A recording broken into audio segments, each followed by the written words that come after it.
What's going on, YouTube? It's DJ. Welcome back. Hope everyone had a great weekend. A lot of stuff to cover, so before we get started, let's take a look at crypto bubbles. We have Near up 14%, Injective up 4%, Aave up 12%, and Popcat up 11%. On CoinMarketCap, the Fear and Greed Index is at a 51 right now. Bitcoin at 63,345. Ethereum up 3% for the day. It's at $2,660. Big news for today, Kamala Harris makes first crypto pledge after Trump's Bitcoin pitch. That's what happens with lobbying. You throw some dollars at people and they do what you want them to. She says we will encourage innovative technologies like AI and digital assets while protecting our consumers and investors. Ex-Coinbase CTO, the Fed wants you dead, Bitcoin counters state control, and we resist that. We stand against that. So, with an annual inflation rate of about 2% every year, Bitcoin is one of the best hedges against inflation. The US SEC and Coinbase clash in court over crypto rulemaking. So earlier today was getting a little ugly in court. So we had a petition that Coinbase requested, and in the petition, it urged the SEC to provide clarity on circumstances under which a digital asset is a security and create a new market structure framework that is compatible with cryptocurrencies. The SEC denied the petition for new rulemaking in December of 2023. So with all these old rules and regulations, Coinbase is like, hey man, we need you to update this stuff.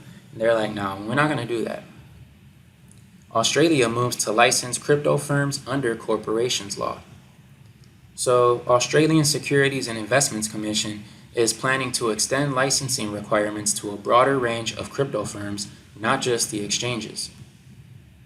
China controls 55% of the Bitcoin hash rate, and the US is behind about like 40%. So combined, they're at like 95%. Now, Michael Saylor says Bitcoin is going higher. I want to know where he gets these AI images from because they look so cool. I want to make some of myself. Toncoin records 80% increase in large bull and bear transactions. So check this out. In recent months, Toncoin, the native crypto of the Ton blockchain, has recorded a significant increase in its transaction metrics. In particular, there's a notable 80% increase in large transactions, often attributed to movements by so-called whales, the main investors who hold large quantities of crypto. Tether market cap hits all-time high as October's surge nears. So the leading US dollar-backed asset has surged to a $119 million record figure just 7 days after setting its previous landmark value. So it's a good thing because people around the world want to hold something that they feel like is more stable than their local currency, as well as it gives them access to buy other cryptos, which is good for people like us who hold Bitcoin and Ethereum, etc. The Ethereum Foundation sold 100 Ethereum worth $264,000 in less than 3 days, so people are getting nervous. What I will say in response is that over the past year, Ethereum is still up 67%, so there's really no reason to be nervous.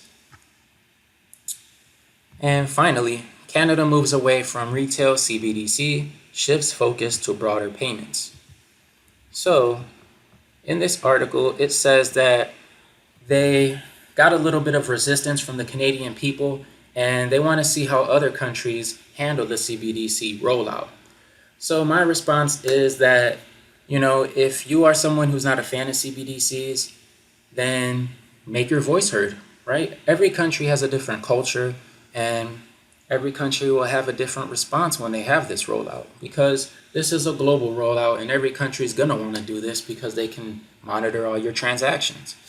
But remember one thing though, you're the one who has the power. So if you don't want this stuff to happen in your country, all you have to do is say no. It's not that difficult. The people in charge, they don't even know you exist. It's not like they know your name or where you're from. You have to be the one to speak out and get with like-minded individuals where you live.